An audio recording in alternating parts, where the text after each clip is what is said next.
देखिए महत्वपूर्ण अनुच्छेद समझ में आ रहा है। महत्वपूर्ण अनुच्छेद में देखिए अनुच्छेद 1। अनुच्छेद 1 में क्या है? संघ एवं उसके राज्य क्षेत्र। संघ एवं उसके राज्य क्षेत्र, चाहे अनुच्छेद 1 की बात हो, चाहे भाग 1 की बात हो, चाहे अनुसूची 1 की बात हो, क्या याद रखना है? उसमें क्या वर्णित है? तो संघ एवं उसके राज्य क्षेत्र। अनुच्छेद 3 देखिए 3।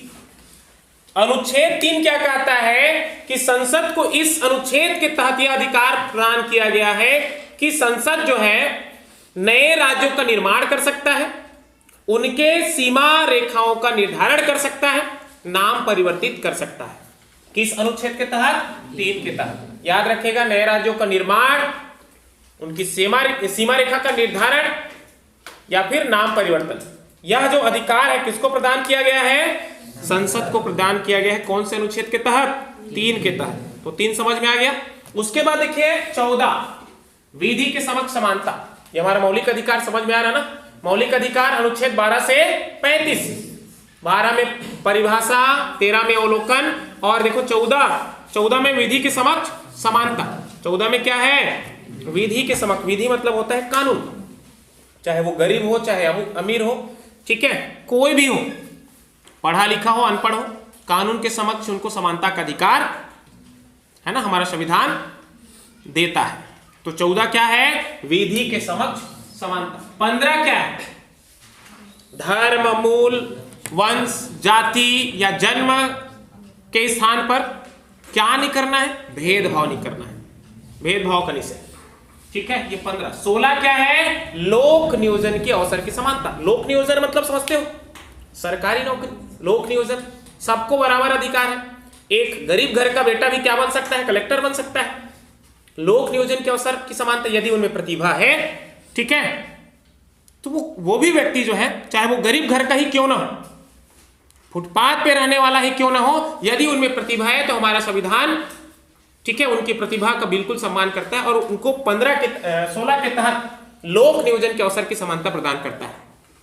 वो भी कंपटीशन करके बड़े से बड़े एग्जाम क्रैक करके बड़े से बड़े पद को हासिल कर सकता है। याद रखिएगा, लोक नियोजन के अवसर की समानता जो है अनुच्छेद 16 के तहत।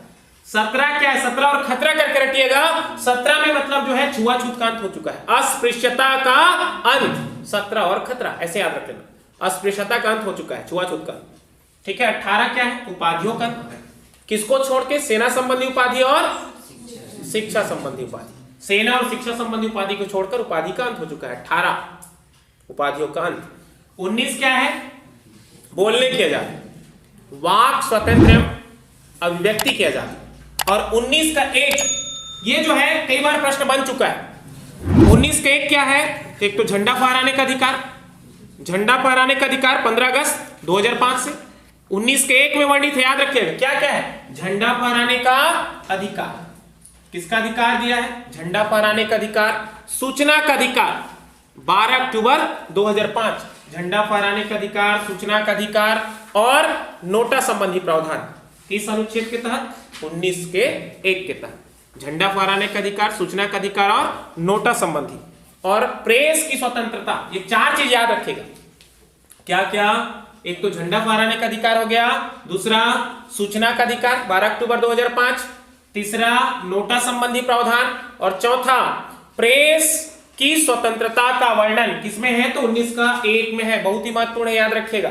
अनुच्छेद 20 देखिए, 20 में क्या है? तो अनुच्छेद 20 जो है अपराधों के लिए दोष सिद्धि के संबंध में संरक्षण। अपराधियों के लिए दोष सिद्धि के संबंध में संरक्षण क्या है? मान लो किसी व्यक्ति का जो है, या किसी व्यक्ति को सजा का मतलब सजा हो गया, तो अपराध के दोष सिद्धि मतलब समझ में आ रहा है ना, ठीक है।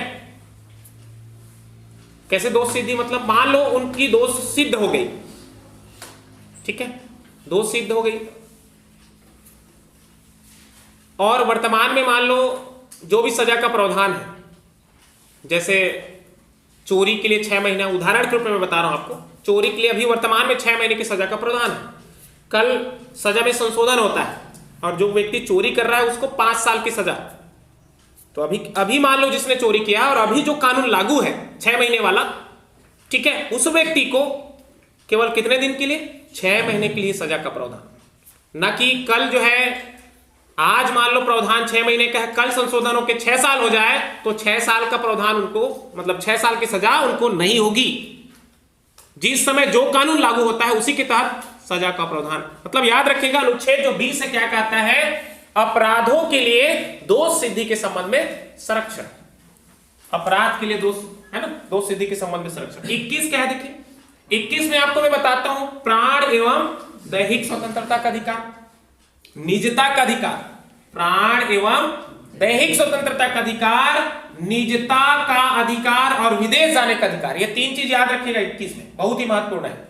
अनुच्छेद 21 क्या कहता है, क्या कहता है या क्या तुमको प्रदान करता है, तो निजता का अधिकार प्रदान करता है, प्राण एवं दैहिक स्वतंत्रता का अधिकार प्रदान करता है, और क्या करता है, विदेश जाने का अधिकार।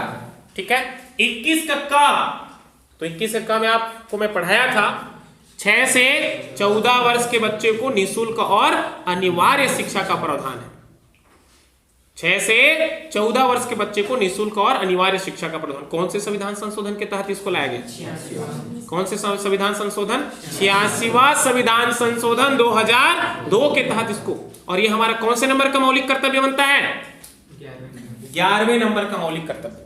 मूल संविधान जब बना उसमें मौलिक कर्तव्य था नहीं था, मूल संविधान में मौलिक कर्तव्य का अभाव था। मौलिक कर्तव्य को कहां से लिया गया, रूस से लिया गया है। कहां से लिया गया है, रूस से। और कौन से नंबर के संविधान संशोधन करके मौलिक कर्तव्य को संविधान में शामिल किया गया, कौन सा, 42वें संविधान संशोधन 1976। 42वें संविधान संशोधन 1976 के तहत संविधान में संशोधन हुआ और मौलिक कर्तव्य को हमने कहां से, रूस से लेकर के कहां शामिल कर दिया, हमारे संविधान में। ठीक है। देखिए यहां पे 21 का जो क है, 6 से 14 वर्ष के बच्चे को निःशुल्क और अनिवार्य शिक्षा का प्रावधान, ठीक है, करता है। और हर माँ बाप का ये कर्तव्य होता है, उनका मौलिक कर्तव्य होता है कि वो अपने बच्चे को कम से कम कक्षा 8 तक पढ़ाए। ये हमारा 11वां मौलिक कर्तव्य है। समझ में आ गया। अब देखिए 22 अनुच्छेद 20, देखो 20 क्या है, अपराध के सिद्ध, अपराध सिद्धि के संबंध में संरक्षण है। 22 क्या है, गिरफ्तारी के संबंध में। किसके संबंध में, गिरफ्तारी के। भाई कोई भी व्यक्ति अपराध करेगा उसके बाद ही उनको गिरफ्तार किया जाएगा ना, पहला अपराध हो जाएगा। 20 आया तो अपराध याद रखेगा, है ना, और 22 आया तो मान लो अपराध जो सिद्ध हो गया तो फिर गिरफ्तार किया जाएगा। तो 22 क्या हो गया, गिरफ्तारी के संबंध। 23 क्या है, कौन बताएगा, 23 जो है क्या है, बंधुआ मजदूर। 24 बाल श्रम नहीं है। 23 क्या है, मतलब शोषण। हम मौलिक अधिकार में पढ़े ना, मौलिक अधिकार में शोषण के विरुद्ध नहीं,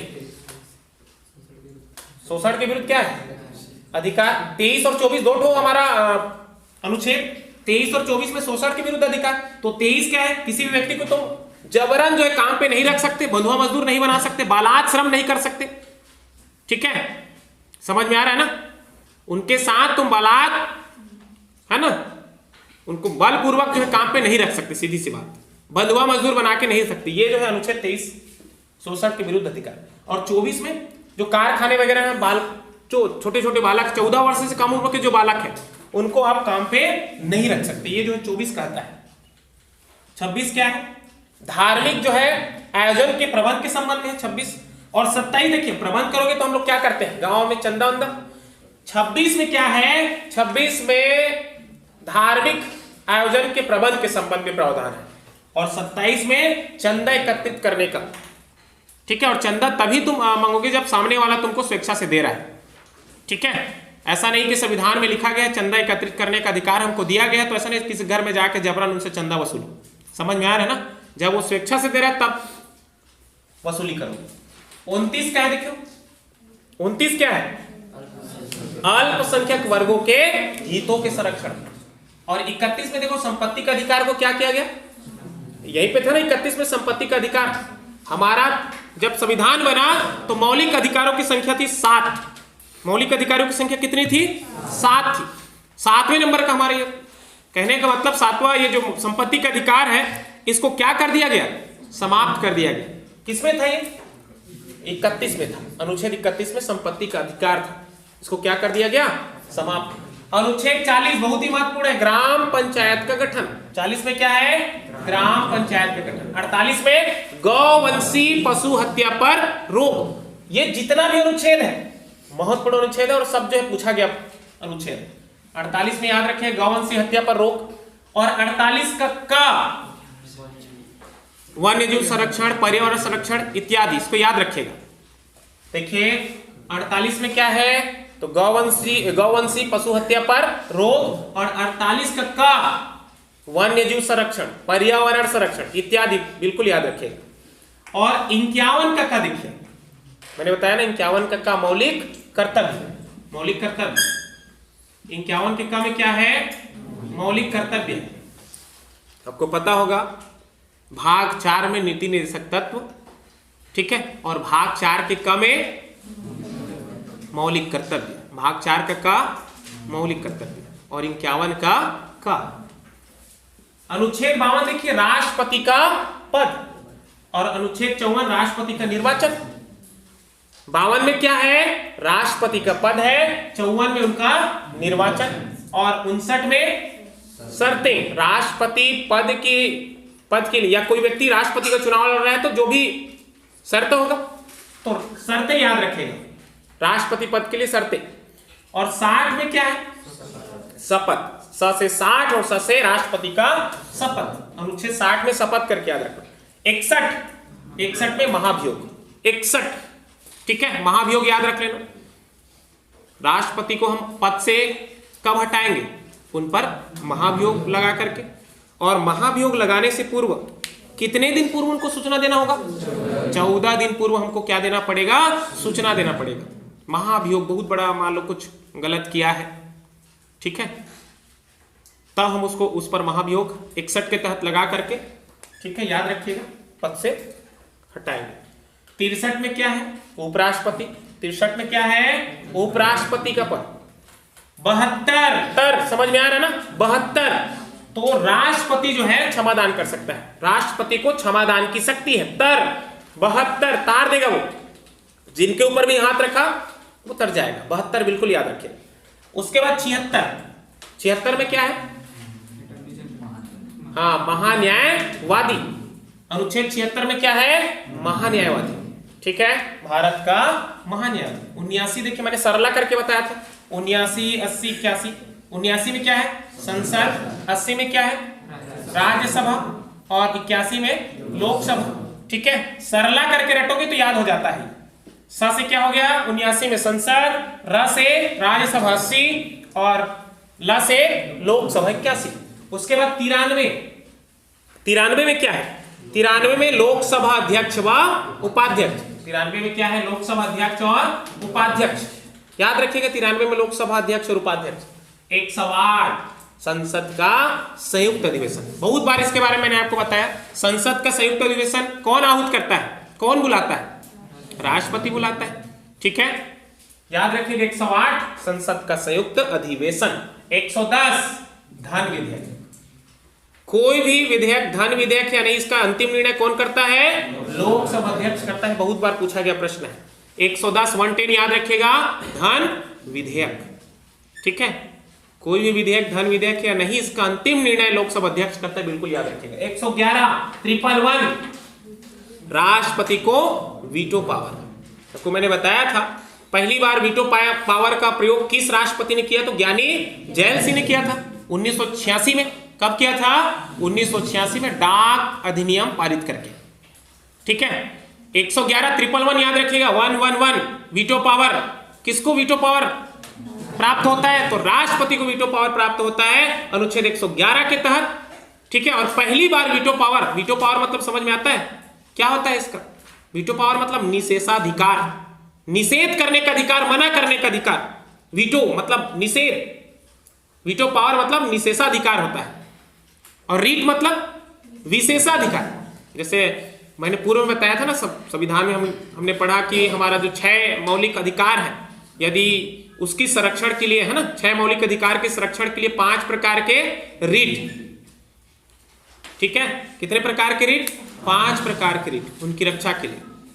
और रीट मतलब विशेषाधिकार, और वीटो मतलब निषेधाधिकार, वीटो पावर। तो राष्ट्रपति को 111 के तहत वीटो पावर का प्रावधान बिल्कुल याद रखिएगा। और पहली बार ज्ञानी जैल सिंह ने, राष्ट्रपति ज्ञानी जैल सिंह ने वीटो पावर का प्रयोग किया था 1986 में डाक अधिनियम पारित करके। 123 अध्यादेश, राष्ट्रपति को अध्यादेश जारी करने का अधिकार। ठीक है, राष्ट्रपति अनुच्छेद 123 के तहत 1 2 3 बिल्कुल याद रखिएगा, क्या कर सकता है? अध्यादेश। मैंने बताया था आपको अध्यादेश है क्या।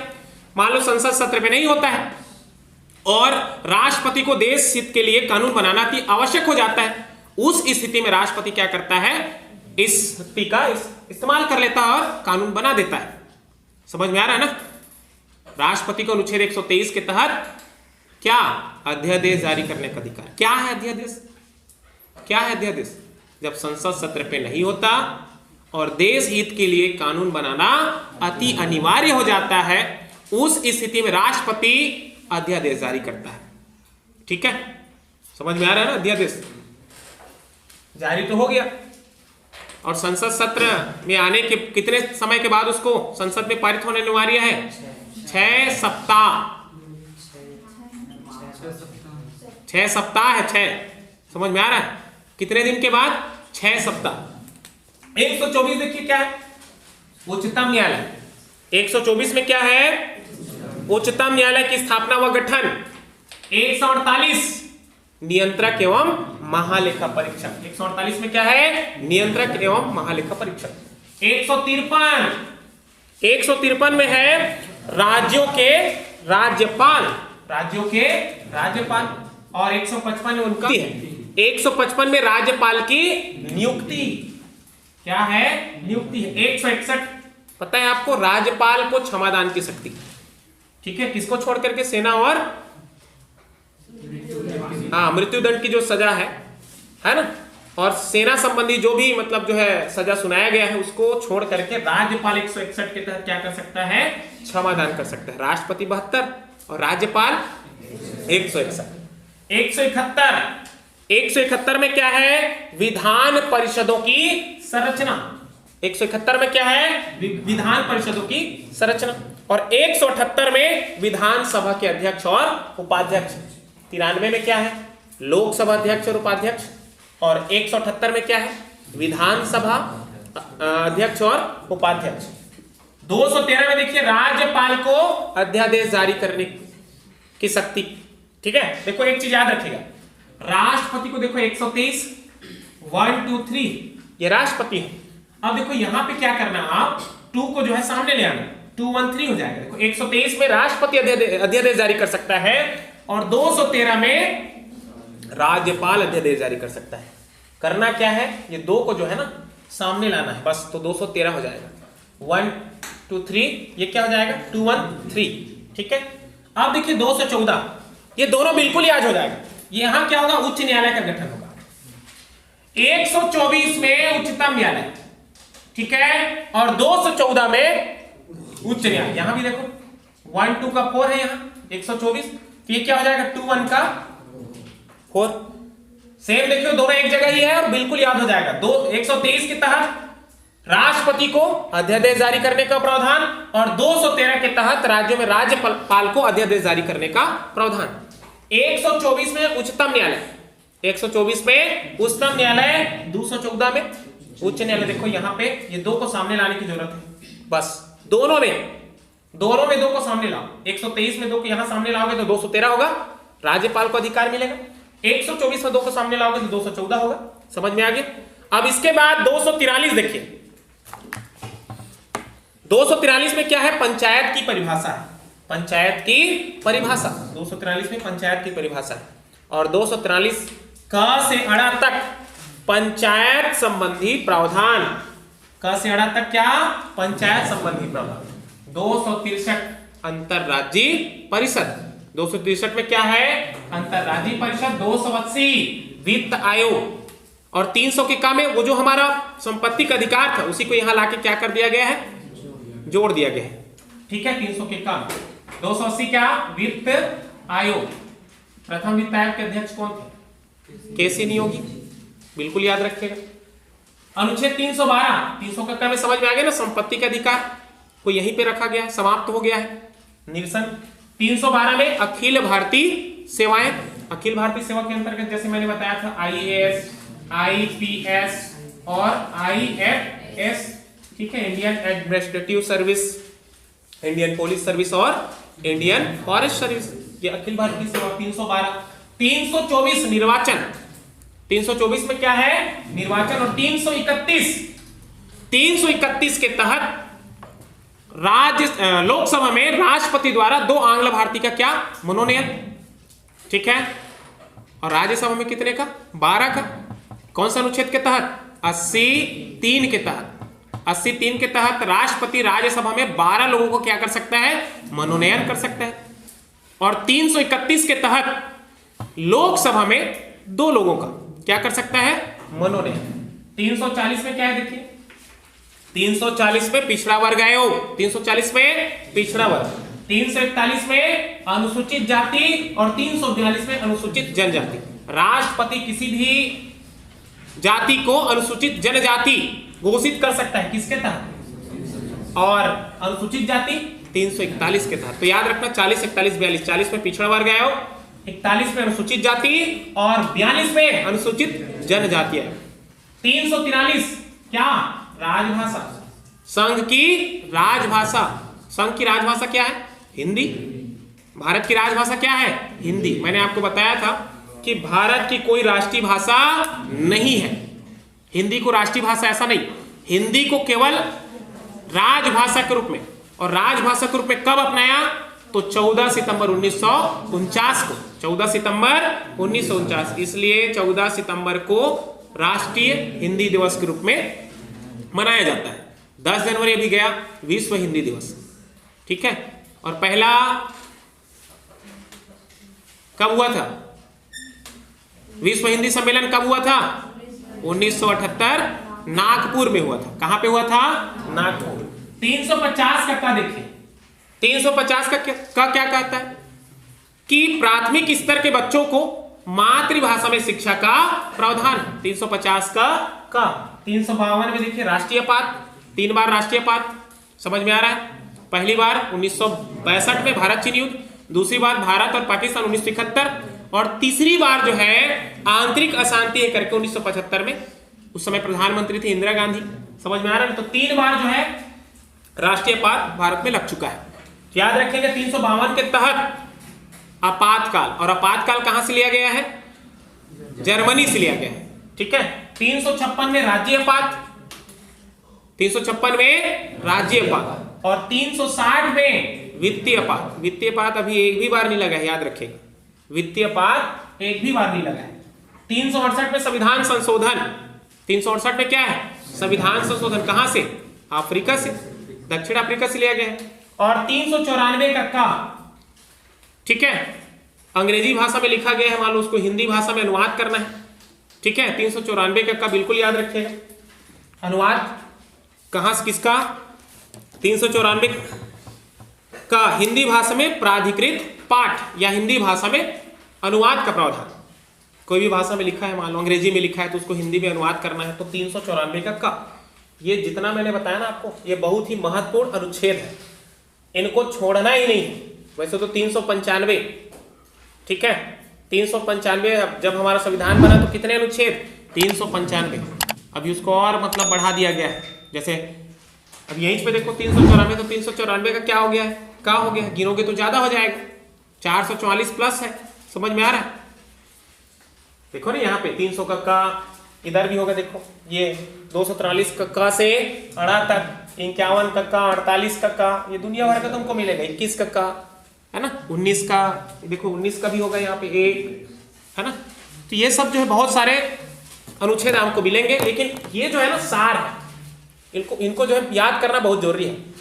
कल जब आप आओगे तो ये पूरा कितना मैंने लिखवा दिया, 40-50 होगा, उससे ज्यादा नहीं, 50 अनुच्छेद लगभग है। और ये 50 के 50 में बता रहा हूं, पुलिस का हो गया, आर्मी का हो गया, जितने भी सैन्य संबंधी पेपर हो गया, उसके लिए तो बिल्कुल ये रामबाण है, समझ में आ रहा है।